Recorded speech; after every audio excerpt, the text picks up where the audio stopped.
Call the meeting to order. Roll call, please. Mayor Rankin, Here. Vice Mayor Smith, Here. Councilmember Celaya, Here. Councilmember Hawkins, Here. Councilmember Montano, Here. Councilmember Walter, Here. Councilmember Woolridge. Here. We have a quorum. Need a motion? Make a motion to adjourn to executive session? Second. We have a motion and a second to adjourn to executive session. Any discussion? Hearing none, I'll call for the question. All in favor signify by saying aye. Aye. All opposed, same sign. Motion carries. Need a motion? Make a motion to adjourn from executive session. Second. We have a motion and a second to adjourn for executive session. Any other discussion? Hearing none, I'll call for the question. All in favor signify by saying aye. Aye. All opposed, same sign. Motion carries. Valerie, would you lead us, please? Ladies and gentlemen, could stand for the invocation and also remain standing for the Pledge of Allegiance. Heavenly Father, we thank you for this time and this opportunity. We pray, Lord, that you will teach us to be good stewards of our responsibilities. Help us to make decisions that will benefit all people. And we thank you for all things. In your Son, Jesus' name we pray. Amen. Amen.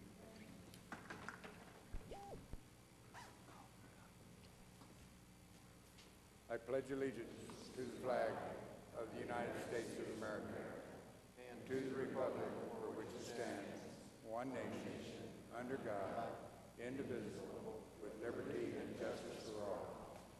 Thank you. This is time for the call to the public. Call to the public for public comment on issues within jurisdiction of the town council. Council rules limit public comment to 3 minutes. Individual council members may respond to criticism made by those commenting, may ask staff to review a matter raised, or may ask that a matter be put on a future agenda. However, members of the council shall not discuss or take any action on any matter during an open call to the public unless the matters are properly noticed for discussion and legal action. This time I have one request. Lena Austin.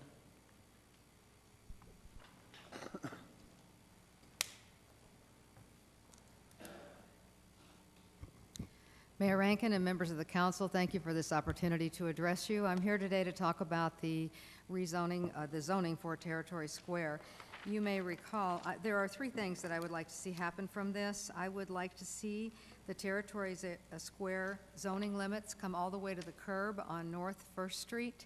Currently, all of the homeowners on the north side of First Street have been redlined out of the prosperity of this activity, and I would like to know why this line was changed and created. And I would like more time for citizen input and that this be remanded back to planning and zoning and not whiz through approval this evening. I gave a year of unpaid public service on the North End Framework Planning Committee, and the boundary always came to the curb on First Street. Those of us that live there, and my house is in that area at 224 East First Street, had 16 days notice that this border had been brought back 1 block. That's the first time any of us ever heard of it, and several of us went down to the planning and zoning meeting. We asked that they delay the approval time there. Nevertheless, it went right through and was approved. We feel very strongly that our property values will be reduced to possibly to as much as half of what they are now, and that we have been redlined out of the prosperity.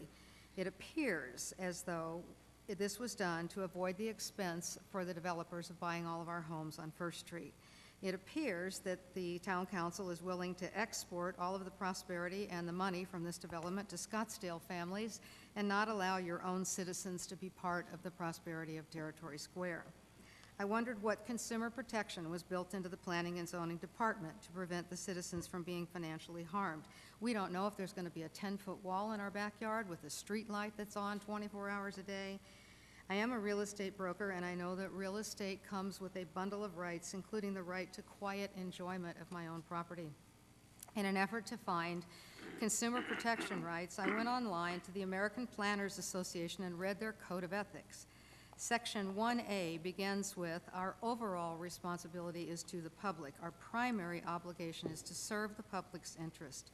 We shall have concern for the long-range consequences of our present actions. We shall provide timely, adequate, clear, and accurate information on planning issues that affect all persons. We shall give people the opportunity to have a meaningful impact, and this sentence is important. Participation should be broad enough to include those who lack formal organization or influence. And those of us who are public officials or employees shall deal very even-handedly in the entire planning process. Manuel Rodriguez, who lives next door to me, is 90 years old. He's severely handicapped with reduced eyesight and an inability to read. He does not understand what's happening with this. Rose Ruiz, on the other side of me, is widowed. She owns a double lot. She cannot make it on the small pension from her husband, and she needs all the money she can get out of selling that double lot. She wrote me an email. She was going to come tonight. She's very shy. She doesn't have this sphere of influence or formal organization that the ethics talk about. She said, Lene, I would like to come, but I feel like the two of us don't matter in their plan. That seems clear when they push the zoning request through and when you ask them to wait a little longer. At the P&Z hearing, Chairman Woolley asked if there had been consumer responses and was told there were 5 or so, but they were not included in their documents. For those reasons, I believe that this zoning change has not been adequately reviewed and needs more time, possibly to go back to P&Z for better public input, including those that can work with the handicapped that cannot read or hear. In the case of disadvantaged residents, stronger measures need to be taken. This process needs a lot more transparency. So in summary, I would ask that you consider all of us on First Street to be in the Territory Square zoning, and that you give this more careful, clear planning to include all of your own citizens so that we can participate financially and not just the London family. Thank you. Thank you. Does any other member of the audience have anything they'd like to bring up public comment at this time? Seeing no movement and hearing nothing, close call to the public. Lisa. Item 8, public hearing and presentations. Item 8A, public hearing on an application for zone change requested by the Town of Florence on behalf of Territory Square property owners to change the existing zoning of the subject properties from rural agricultural, single residential ranchette, public institutional, and planned unit development located along the south side of Gila River between the Plant Road alignment and Highway 79. And it is for first reading of ordinance number 602-13, an ordinance of the Town of Florence, Pinal County, Arizona, approving the Territory Square zone change. Mark. Good evening, Mayor and Council. In your package, you got quite a lengthy report where we're only talking about the zone change for Territory Square tonight, but wanted to again have an opportunity to kind of tell you where we've been with this project since essentially the inception of the project in 2001. So let me hit on some project milestones, if I may. And I promise that I'm not going to cover every item in that report in detail, but I want to hit on some main bullet points. In 2001, the town had the foresight, the brilliant foresight, to go out and start acquiring some property. Some of the property was purchased, some of the property was donated, and ultimately the town acquired about 286 acres that's laying out here north of Town Hall. When things were getting pretty crazy in 2005, 2006, there was a facilities needs study that looked at the potential of the town ultimately having some facilities out on the Giles property, to consider doing that. We worked with the county, who also at that time had some land needs, and we did an initial study to look at the floodplain issues on the property. There was a strategy for a dike. Well, that was had extraordinary cost to it, and in a post-Kachina kind of world, it was deemed that probably that solution was never going to happen. So we did an RFP in late 2009 and 2010. We hired Swabak Partners and then also Wood Patel on the engineering side, and we did the framework study, which became called the North End Framework Plan. It went to council in June of 2011. It was unanimously endorsed at that time. That project then had some implementation steps. So the last thing we ever wanted to do on that project was have a plan and put it on a shelf and have it collect dust. That actually, it was very specific about to make this project happen, you have to do this, this, and this, and on and on and on. So one of the first things that we did after that plan was approved, the framework plan was approved, we did a major general plan amendment for the property. in the same boundary limits that you see here presented tonight for the zone change. So that was in 2012. There was a major general plan amendment that modified the master plan community text and also applied the MPC, or the master plan community land use designation, to the property. Of course, you know, with major general plan amendments, there was 2 Planning and Zoning Commission meetings. There was a council meeting. This was a very transparent, very open process, and that boundary was clearly established, not only through the North End Framework process, but clearly the legal boundary was fine-tuned for the GPA. It had to be. There was no being arbitrary about that boundary. The next step was to create and adopt a new Territory Square zoning district, which was also done in 2012.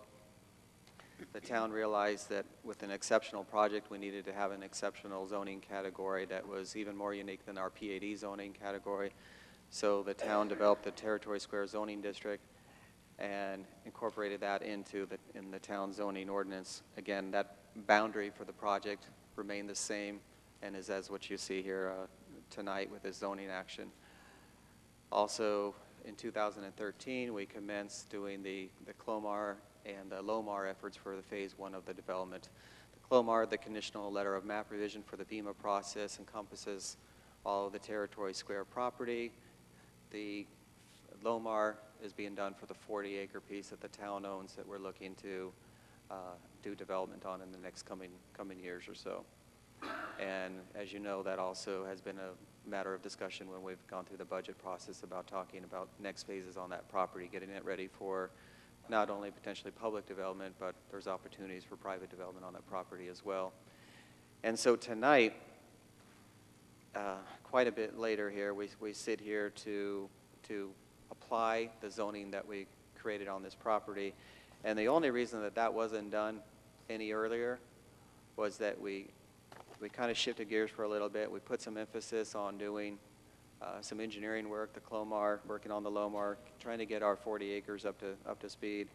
And also there was, we were obtaining the owner's permissions from all the property owners in Territory Square to go ahead and get the zoning applied and work with them on the engineering, get all the appropriate consents that were necessary.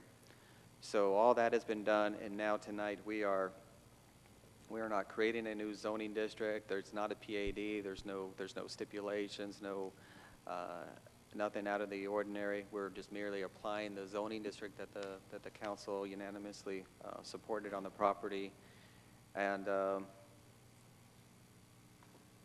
I also want to, part of our presentation tonight is also to have Wood Patel give you an update on the Clomar-Lomar efforts. So, but let me go through and see if there's a couple more slides here that we can talk about. You can see the boundary here today. There is one property that you see in the yellow that right now that owner has asked not to be included in this initial step. I believe by next year or so that there's some other outstanding issues that I won't get into here, but I believe next year or so we'll work on getting that in. But that's a minor deviation to the process. These are all the parcel owners, and as you can see along First Street, after you get past Town Hall and the fire station, there are no properties north of First Street, nor have there ever been any of those properties included in the plan. And getting into the regulatory document, which was approved, you can see that this was the document that was in that zoning plan that was approved last year. Again, you can see that the town hall and the fire station are in the boundary. The rest of the properties along First Street were not included in that. The plan breaks up in different land use categories overall, and I won't go into this in great detail because this is not new material, but you can see that each one of these areas has a different character to it, but overall, it's comprehensively planned, and there are, in the zoning, as we talked about in the past, it's not just a straightforward conventional zoning, but it has performance criteria, form-based criteria, and different things to ensure the compatibility of land uses within the project and then outside of the project. Very rigid architectural standards, design standards, everything that comes through on this project has to go with the character and be tied in. So After we apply the zoning, hopefully through this process, tonight it's a public hearing, has to come back in an action, but there are several other things that we're anticipating for next steps. One is to work to get an extension of Main Street out to Highway 79. London family is being extremely cooperative about that, as is Christine Cox, who may be potentially impacted by that. As you know, we're still working with CCA on the Stewart extension. Their project kind of slowed down a little bit, so hasn't been expedited as initially we thought it would be, but we will still work on getting the sewer line extension across the property. The CIP identifies a couple of projects that could be located on the 40-acre municipal site. Territory Square project is, there's definitely a need to market the project and to brand that project, and we've been working with Harold Christ on one end to do that in part, and also working with the broker for the London's property so they can hopefully be able to market their property along Highway 79. I imagine that there will be additional development agreements, partnerships, financing will come up. Ultimately, the LOMAR will have to be expanded. The LOMAR stage is the implementation of the CLOMAR and the engineering strategy, and that's where, as we've talked about in the past, the private property owners are going to have to pay to take their property fully out of the floodplain. Additional infrastructure work, private-public development. I wanted to show you an exhibit of the potential extension of the road. And I wanted to use this opportunity tonight to kind of just to give you an update, because on the CLOMAR-LOMAR study, it's not extremely glamorous, and it's not that you can really see a lot of activity physically happening out on the property. So I figured it'd be a great opportunity for Ash Patel and his company to kind of come up here and give you a few slides, if I may. So with that, this is still part of the presentation, and then after that, be happy to address questions, and of course, we'll have a public hearing as well. Del. Mayor Rankin and the council. Mark gave you a pretty good background about the project and everything.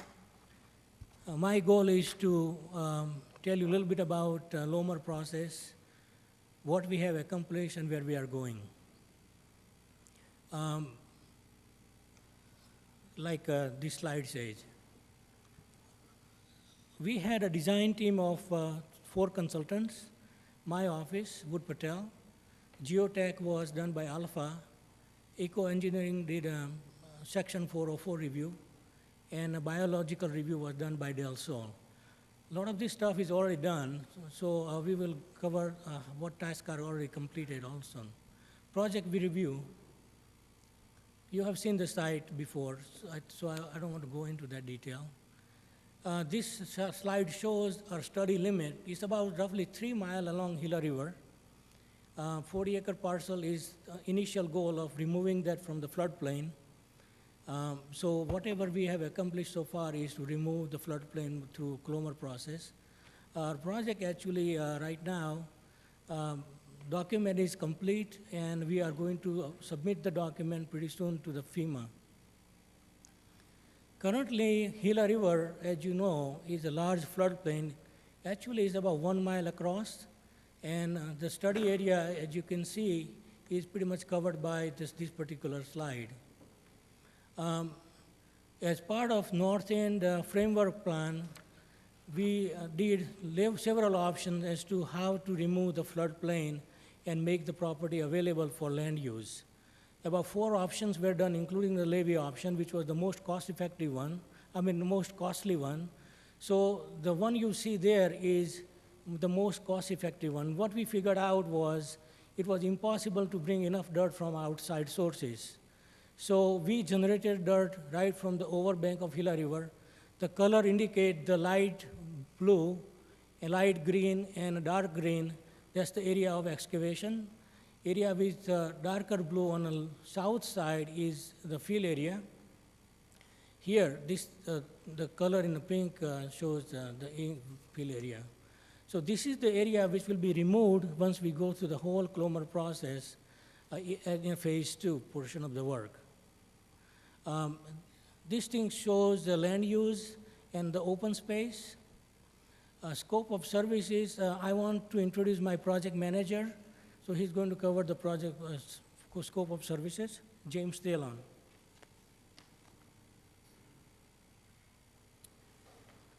Good evening, Mayor Rankin, members of the council. I'm just going to walk you through what we've got done so far on the Phase 1 project and what's left to do. The Phase 1 project is the 40-acre parcel, which is immediately to the west of us here, west and north. What we've done so far is we created a technical data notebook that we will be submitting to FEMA, which in essence raises the 40-acre parcel by taking borrow material from the river, raising the parcel, getting it above the floodplain elevation, and removing that parcel from the floodplain so that you can now construct on it. That effort is mostly complete. We've submitted the TDN to the town, and we anticipate submitting fairly soon to FEMA, and anticipate FEMA approval near the end of the year, possibly January, February of 2014. We're calling this the super pad parcel. As Ash mentioned, the Geotech 404 biological review, all that information is done. It's in the Clomar TDN. This slide shows both the super pad parcel, the 40 acres west of us where we're at now, the excavation area, which is immediately north of that site. These excavation areas were determined with input from the town. The intent is to borrow from the river immediately adjacent to the pad that we're elevating, therefore not having a significant impact on the existing water surface elevations in the Gila River. The project schedule, we began the Phase 1 project on January 17th. We submitted the TDN in June, got some comments from the town, and have implemented those and resubmitted the TDN. Again, we anticipate possibly the end of this year, January, February, for FEMA approval. The next phase of the project will be the entire Territory Square parcel that Mark outlined earlier. For that project, we'll be doing basically the same thing. We'll be doing a plan which will indicate the limits of the borrow from the floodplain. We'll be taking that material and elevating the entire Territory Square site out of the floodplain, submitting a Clomar for FEMA approval, which will then allow us to build on the entire Territory Square parcel. That phase of that project hasn't begun yet. We anticipate starting that immediately after submitting to FEMA on Phase 1. I believe that's it. Thank you. Is that it? Any member of the council have any questions before I open the public hearing? Hearing none at this time, we'll open the public hearing. Any member of the public like to come forward and speak? Lene?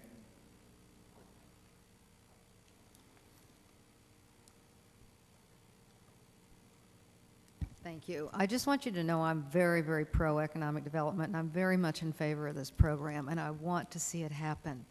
I just want equity and justice. Don't think I'm trying to stop it or don't want it. I say bring it on, but just bring it to the north curb of First Street. Thanks.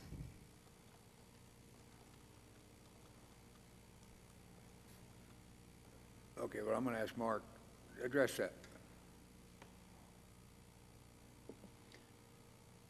Mayor, members of the council, the boundary of the project had to be established, and the boundary is what it is. The goal was to address the issues with the floodplain mitigation and be able to develop our property and bring in additional properties from Plant to 79, but minimize the boundary of the property. You can't zone all of downtown Territory Square. We can't go through this effort with 25, 30, 50 property owners.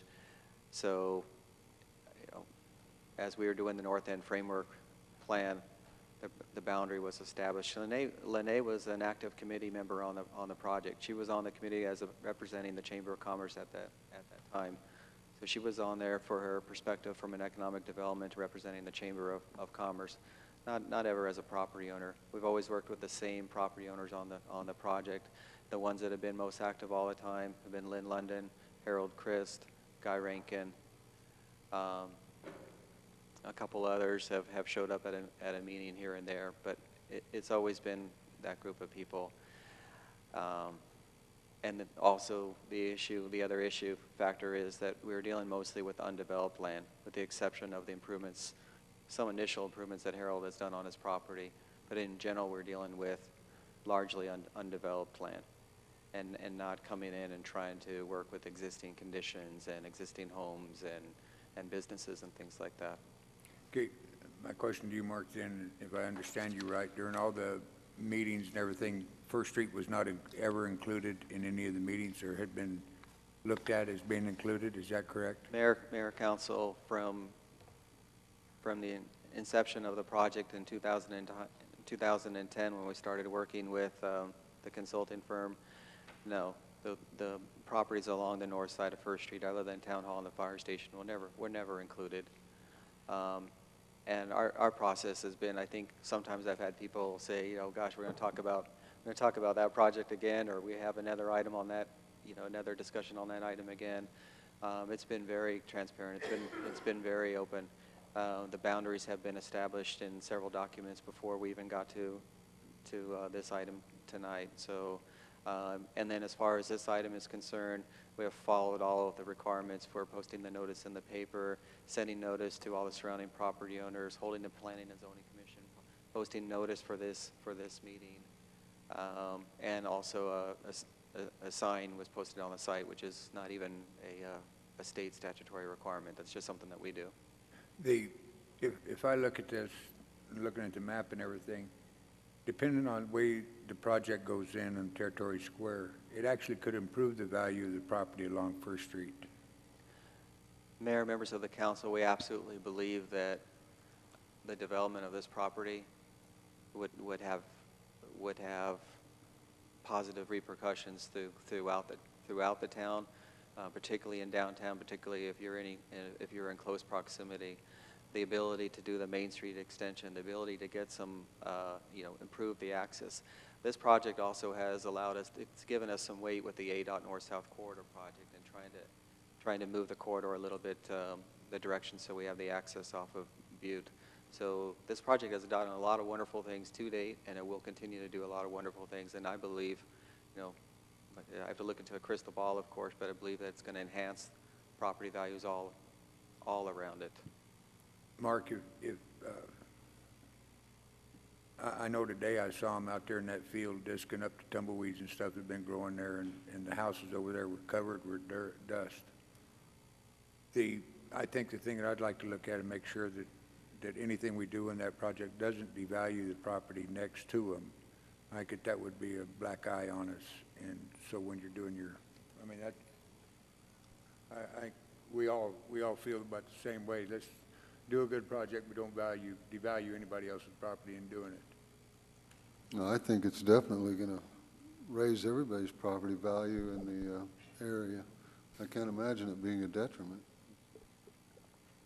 Mayor, Council, if I may also, the property to the north of the property owners along First Street today actually is hard zone as a PUD with traditional B2 commercial along the 79 frontage and medium density behind it. So there is actually hard zoning in a traditional PUD category. That was done in, I believe it was before I got here, so it was 2004, 2005. It's not the best zoning document out there by any means. This offers far greater protections for anybody that's adjacent to this land, that this is going to be a comprehensively developed, high-quality development. This is far better than the existing zoning that is on the property to the north of First Street today. Okay, and then our next hearing will be on the 3rd of September, is that correct? Or that's when the ordinance will come in front of council? That's when the action item would be set for, yes, sir. Are there any questions or any other discussion before the council from the public on this public hearing? Hearing none at this time, I'll close the public hearing. Item B, presentation by the Greater Florence Chamber of Commerce recognizing the business of the month.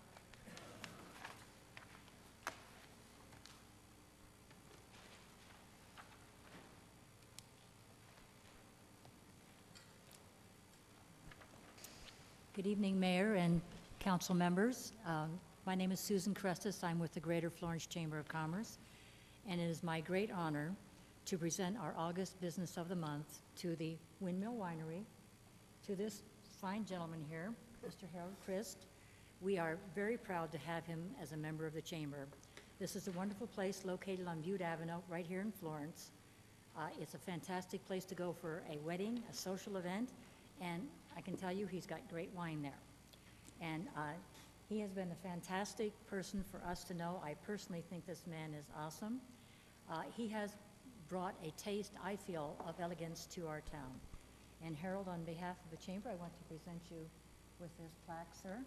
Thank you very much. Thank you very much. Thank you very much. Thank you. She said it just like I told her to say it, so that's, that's what's really important. But thank you. This is a privilege, and this type of thing is not, we're not just the only recipient of this. This really represents this town. We're proud to be a part of this town. You all are a significant part of what we're attempting to do at the Windmill. We thank you for doing it. We thank you for participating with us and for patronizing us especially. So thank you, Mayor, thank you, Council, and thank you, Chamber. You're most welcome. Thank you. Congratulations.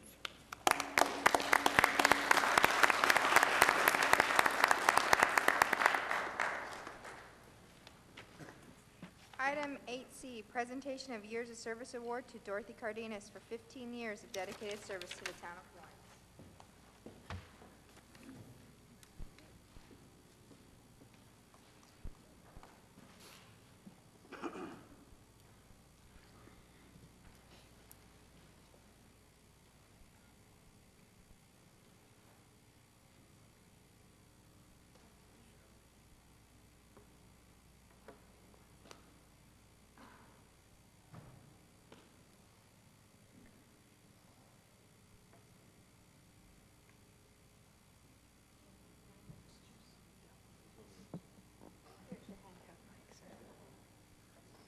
I feel like I'm The Price is Right. Come on down. Let's see, we got a presentation here we need to make to a young lady. Been with us for 15 years. Come on, darling. These employees really don't like it. They don't like being recognized. They do a job. They come to work every day. They do their job. They get it done. You bring them in front of the public, and they all get bashful. Don't want to say anything, but don't mess around with them in the office, I'll tell you that. Mike, you got anything? Yeah, it's my privilege to recognize Dorothy today for 15 years of service. She's got me beat by 14 years and 10 months. So, you know, hopefully I'll meet that milestone. Dorothy was hired in August 17th of 1998. So a couple days ago, she actually hit the 15-year mark. She was hired as a cashier receptionist, and she was promoted several times, and was most recently in 2005 promoted to office supervisor. As a big part of that job is supervising office staff, but another big part of Dorothy's job is making sure our vendors are all paid on time. And just in my 2 months here, I've been able to see that, you know, she's very diligent and really does a lot of work to make sure our vendors are paid on time. So, with that. Dorothy, I think I was here when you came, I think. But it's really a pleasure on behalf of the town council and myself to present you the certificate of appreciation for 15 years of service. We really appreciate that. And we also would like to give you this card, a little gift here. Have fun with it. Don't spend it all in one place. If you do, let's make it here in town. Well, I can try. I'm economically development-minded too. But Dorothy really has helped us in our office, made our office run smooth, and to be able to improve it, to help the citizens of our community. We thank you very, very much on behalf of, again, of the council and myself and all of our staff. Thank you for doing a good job. Now, I'm going to give this to you if you would like to say anything. No, I'm fine. I just want to say What'd I tell you? Put a mic in front of them. But anyway, Dorothy, again, thank you very much and congratulations.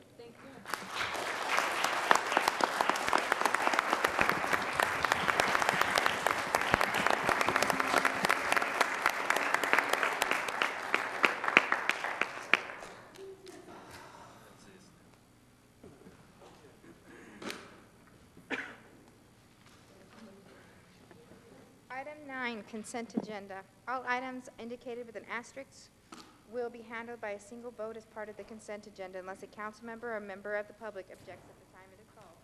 Item A, adoption of resolution number 1410-13, a resolution of the Town of Florence, Pinal County, Arizona, approving the final plat of the Silver King Marketplace. Item B, adoption of resolution number 1412-13, a resolution of the Town of Florence, Pinal County, Arizona, supporting the Casa Grande Ruins National Monument boundary expansion. Item C, authorization to enter into an intergovernmental agreement with Pinal County Sheriff's Office to accept Pinal County K-9 Russ, Pinal County Animal Control 61196, currently a member of the Pinal County Sheriff's Office, to assist Florence Police Department in performing their law enforcement functions. Item D, approval of the resignation of Barbara J. Kelly from the Redevelopment Commission. Item E, approval of June 27, 2013 and July 1, 2013 Town Council minutes. Item F, receive and file the following Board and Commission minutes. Item I, receive and file the February 27, 2013 Historic District Advisory Commission minutes. Item 2, the April 25, 2013 Parks and Rec Advisory Board minutes. And item 3, the March 7, 2013 and April 4, 2013 Planning and Zoning Commission minutes. Mayor, members of council, that is your consent agenda item before you today. Any member of the council have anything they wish brought off of the consent agenda? Any member of the public have anything they'd like to take off the consent agenda? Seeing no movement, hearing no objections, I need a motion. Make a motion to approve the consent agenda as read. Second. We have a motion and a second to approve the consent agenda. Any other discussion? Hearing none, I'll call for the question. All in favor signify by saying aye. Aye. Opposed, same sign. Motion carries. Item 10, unfinished business. 10A, ordinance number 599-13, discussion approval, disapproval of an ordinance of the Town of Florence, Pinal County, Arizona, approving an amendment to the Merle Ranch Planned Unit Development. PZC-35-12-PUD. First reading was held on August 5, 2013. Mr. Eckhoff? Mayor, Council, I don't have anything additional to add, but I'd be happy to address any questions that you may have. Does any member of the council have any question for Mark? Hearing none, I'll ask for a motion. Make a motion to adopt ordinance number 599-13 for the Merrill Ranch PUD amendment. Second. We have a motion and a second to approve ordinance 599-13. Any other discussion?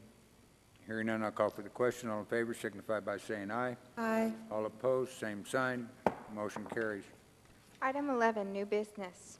Item A, discussion approval, disapproval of resolution number 1411-13, a resolution of the Town of Florence, Pinal County, Arizona, granting approval of the issuance of one or more series of the Industrial Development Authority of the Town of Florence, Inc., tax-exempt and/or tax education revenue bonds. The Tellius Preparatory Academy Project, Series 2013, in an aggregate principal amount not to exceed $6 million to finance the acquisition, construction, and renovation improvements of equipping an educational facility for the Tellius Center for Learning, Inc. Mr. Bowles, we have? Mayor Rankin, members of council, thank you for the opportunity to come before you this evening and present this item for your attention. The Florence IDA met previous to this to give initial approval for this item and is before you at this time for your action. A couple of notes to make on the background and discussion of your council action form. It was incorrectly noted that it'd be up to $5 million. As in the recommended motion and action, it is for up to $6 million. And also the Tellius Preparatory Academy actually has closer towards 500 students, which is necessitating them expanding their operations. This will include up to 4 additional classrooms, a larger cafeteria, and a gymnasium. And we are honored tonight to actually have the principal, founder, and superintendent of Tellius Preparatory Academy, Sandra Brees, here. If you have any questions regarding this academy, she can answer those. And as always, we have Mr. Wilder, the IDA legal counsel, for any questions that you may have regarding this financing. I turn the time over to you, Mayor Rankin. Does any member of the council have any questions for either of them? Well, Bill? on the top part, it says the aggregate principal amount will not exceed $6 million, but then down on the background and discussion, it says $5 million. I'm just wondering which is, Councilmember Hawkins, yes, I tried to address that at the beginning. That was a typo on my part. I apologize. It should say 6 million to agree with the recommended motion and action. it's the 6? Yes. Any other discussion? And I assume that the IDA, our bonding capacity hadn't been reached. We can still go. No, it has not. Any other discussion? Hearing none, I need a motion. Make a resolution to pass 1411-13. I second it. We have a motion and a second to adopt resolution 1411-13. Any other discussion? Hearing none, I'll call for the question. All in favor signify by saying aye. Aye. Aye. All opposed, same sign. Motion carried. New business, item B, discussion, approval, disapproval of the submission of a grant application by the Town of Florence for Federal Emergency Management Agency, FEMA, staffing for adequate fire and emergency response safer grant program. Mr. Felice will be handling this item.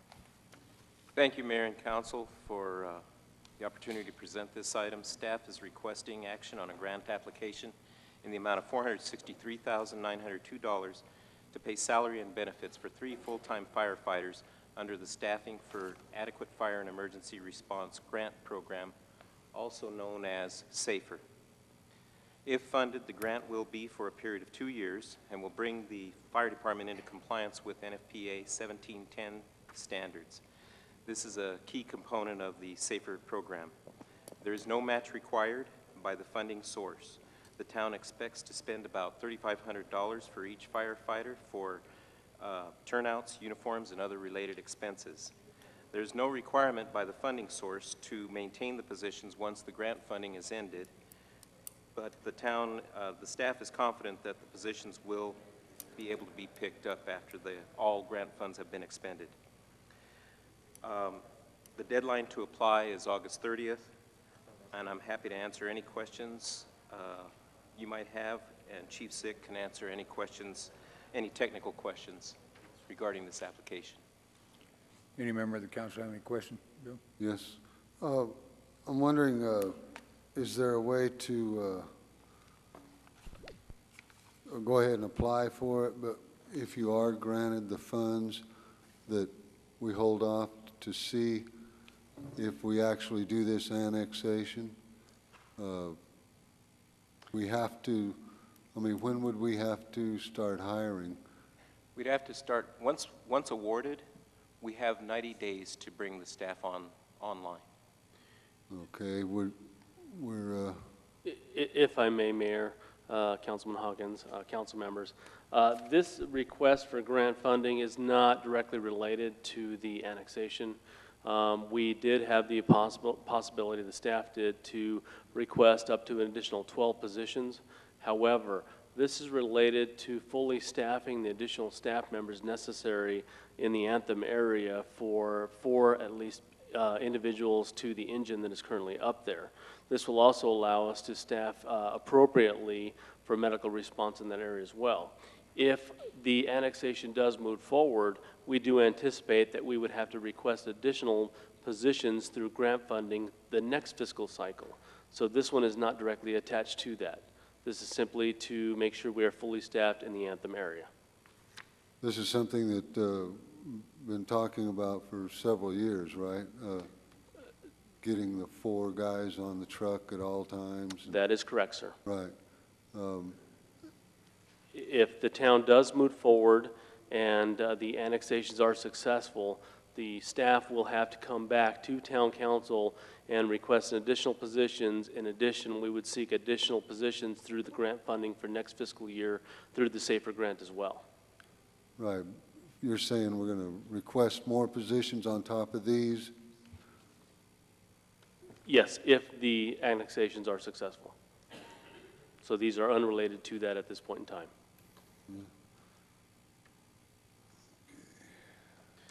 Mr. Felice, does this allow us an opportunity to reapply after the 2 years, so get additional funding? We can apply for funding every year, but to reapply to fund these positions, I would say no. We would have to be applying. We can only apply for additional positions. Yeah, this is one of the things that we talked about a long time. Are we in a position that we can afford to pay it if we're granted it in 2 years' time? Our revenue should be up, that would be able to afford them even if we don't get another grant. So I would assume that you're anticipating putting them on full-time basis after the end of the grant. Yes, sir. Well, that's what I'm wondering.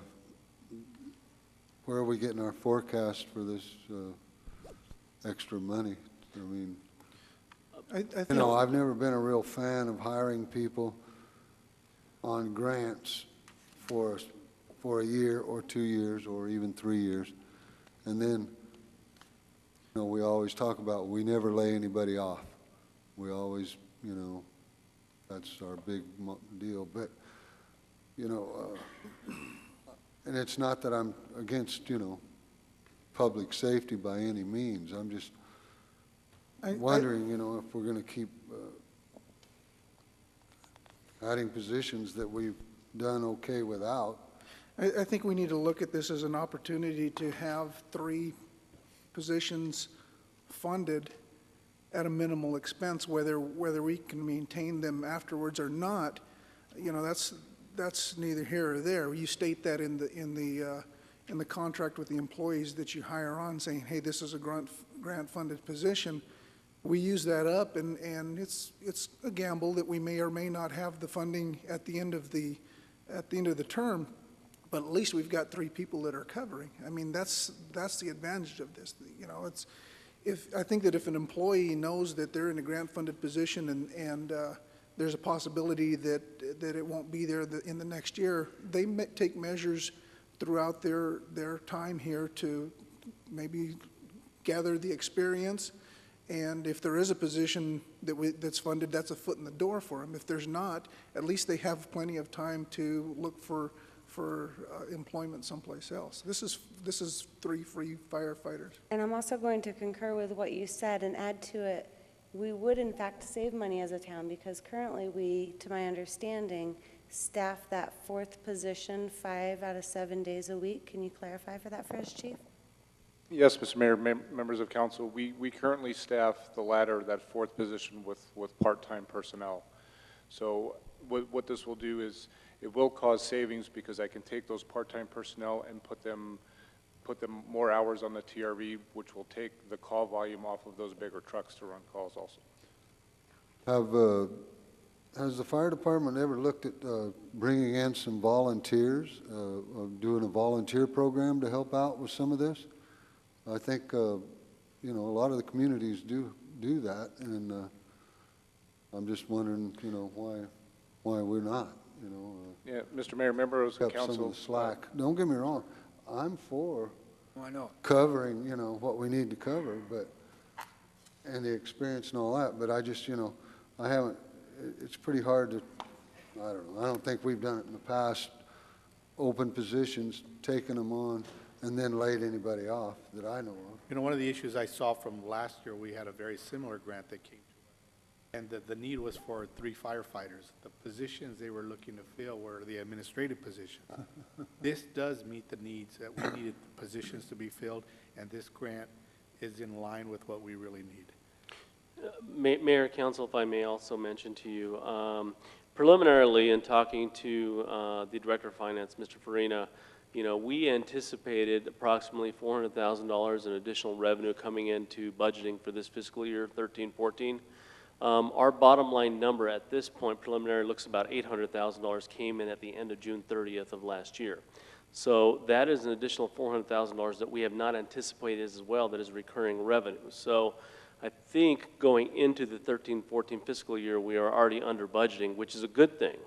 But I want you to know also that if we're looking 2 to 3 years in the future, we would already anticipated that we were going to request additional firefighters in any case, whether an annexation occurred or not. And I think that, and I agree with Bill, we don't want to lay anybody off after we hire them. But I also think that Ruben is right. When last year we turned down the proposal, I think it was for administrative position more so than first line firefighter. One of the first of the guys that are on scene, first in, and most of the time they're the last one out after making sure everything's taken care of. And anticipating the revenues scares me. It really does. I take a look at, you said we got an extra 400,000 this year, but I take a look at some of the projects that we've got going on. And then I also take a look at some of the things, like, as Bill, you bring up, like the annexation in different areas where we know that we're going to lose money for a couple of years on it until everything turns around. But then I also take a look at the possibility, and maybe it's the wrong thing to say, but the incorporation of Santan and what it'll do to our general fund and HERF money if they take it away from us. So we do have some concerns there. But again, knowing that we just went out and the fire station is being built out there, we've got a new truck in, and we know that the type of service we provide the citizens is good, why not make it better if we can for a couple of years? If things have gone to heck in a couple of years, Bill, which I hope to heck that doesn't happen, we'll just have to face that barrier or that obstacle when we get there. I think it's a good deal. I think it's an appropriate grant for us to go for. Well, and I want to make the point, I'm just saying, if, let's say Santan did incorporate, or we don't get the revenue that we're anticipating, if we have to have a layoff, I don't want, people later going, that, yeah, you guys hired them and now you're going to have a layoff and all this. I have no problem with this. I'm just saying, we're kind of, we're living on credits, what we're doing, that, that I think is what brought our economy to where it is today, this last downturn. And that's all that's the point I'm trying to make here. I'm trying to be fiscally responsible. Councilmember Hawkins, Mayor, Council, if I may, this is a very highly competitive grant, so we may or may not get it. However, in the event that we do, we would reduce some of our part-time staff and that funding, so we will ensure there won't be any layoffs in the next 3 years after this grant ends. Well, like I said, I'm for this. I just wanted to bring out the points that I brought out. Right. Any other discussion? Hearing none, I need a motion. Make a motion to approve submission of a grant application by the town of Florence to federal staffing for adequate fire and emergency response grant program. I second it. We have a motion and a second to approve the submission of a grant application by the town of Florence for Federal Emergency Management Agency, the FEMA, staffing for adequate fire and emergency response, safer grant program funds. Any other discussion? Hearing none, I'll call for the question. All in favor signify by saying aye. Aye. All opposed, same sign. Motion carries. This is a second call to the public. Excuse me, Mayor. We have item 12, the manager's report. Oh, we got to listen to him. Okay, Charles. It's all good, Mayor. Mayor, Council, I don't have a written report for you tonight. However, I did want to mention a few things for you all. You all may know that there is a number of construction projects occurring on Main Street over the last several weeks. Those projects will continue through mid-September, I believe. We have had some delays on some of the areas of the curb cuts. We are working with the businesses to ensure their business does not go, they don't lose any business during the time frame. We have, at the request of some of the businesses, removed some of the signs and made sure that we said businesses are open to make sure that everybody knows that they're still open even though that construction is going on.